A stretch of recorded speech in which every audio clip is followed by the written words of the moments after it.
बात करते हैं नेताजी सुभाष चंद्र बोस की। अब आपको जापान लेकर चलेंगे, जहां के लोगों के मन में आज भी नेताजी सुभाष चंद्र बोस बसते हैं। जापान की राजधानी टोक्यो में नेताजी सुभाष चंद्र बोस का एक मंदिर है, जहां उनकी अस्थियों को आज भी रखा गया है। और अब इस मंदिर से आपको हम अपनी एक स्पेशल रिपोर्ट दिखाते हैं।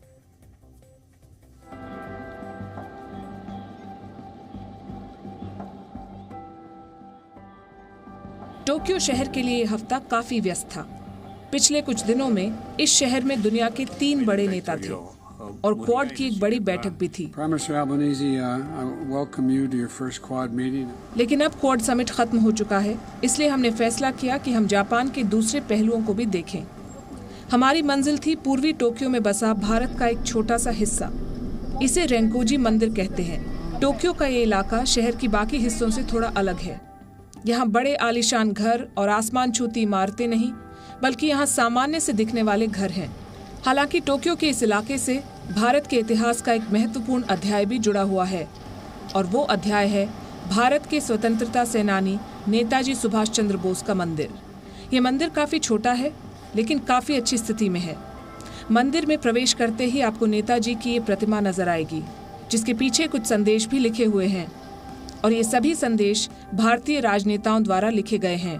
वर्ष 1957 में भारत के पहले प्रधानमंत्री जवाहरलाल नेहरू यहाँ आए थे, और इसके 1 वर्ष बाद ही भारत के पूर्व राष्ट्रपति राजेंद्र प्रसाद भी इस मंदिर में पहुंचे थे।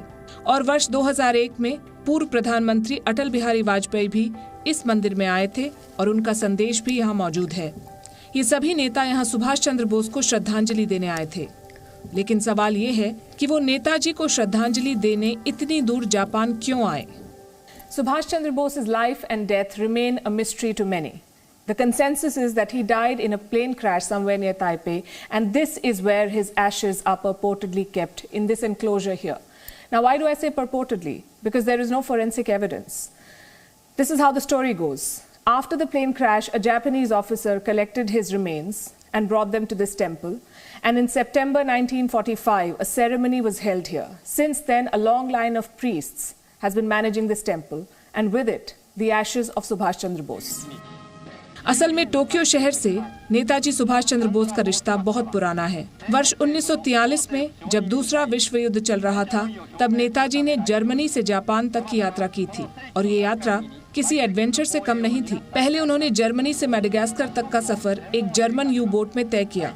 इसके बाद उन्होंने एक जापानी पनडुब्बी में जापान तक का सफर तय किया, और यहीं जापान में उन्होंने इंडियन नेशनल आर्मी को दोबारा संगठित किया। वर्ष 1945 में नेताजी की आकस्मिक मृत्यु की खबर एक सदमे की तरह थी। बहुत से भारतीय आज भी उनकी मृत्यु की खबर को सही नहीं मानते, और बहुत लोगों का मानना है कि उनकी मौत के पीछे एक गहरी साजिश थी, और वो अभी भी उनकी मृत्यु से जुड़े सवालों का जवाब ढूंढ रहे हैं। संभव है कि इस मंदिर में उन्हें उनके सवालों के जवाब मिल जाएं। नेताजी के परिवार ने इस मंदिर में रखी उनकी अस्थियों के डीएनए टेस्ट की मांग की है। हालांकि किसी भी सरकार ने इसमें ज्यादा दिलचस्पी नहीं दिखाई। नतीजा ये हुआ कि नेताजी की अस्थियां अब भी इस बौद्ध मंदिर में रखी हैं। दरअसल जापान में कुछ समय बिताने के बाद नेताजी वहाँ के लोगों में काफी लोकप्रिय हो गए थे। History hasn't always been kind to Netaji Subhash Chandra Bose. He is one of the tallest freedom fighters of India.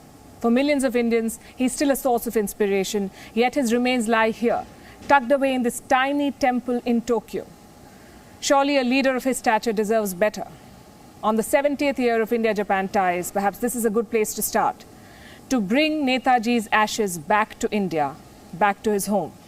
Japan के लोग इस मंदिर का बहुत सम्मान करते हैं। यही नहीं, हर वर्ष 18 अगस्त को यहाँ एक खास कार्यक्रम का आयोजन भी किया जाता है, जब नेताजी की पुण्यतिथि होती है। लेकिन हमारा मानना है कि जिन्होंने भारत की स्वतंत्रता के लिए सर्वोच्च बलिदान दिया, उनके लिए बस ये श्रद्धांजलि ही काफी नहीं है, बल्कि हमें ये सुनिश्चित करना चाहिए कि नेताजी सुभाष चंद्र बोस की अस्थियां उनकी मातृभूमि तक लाई जा सके।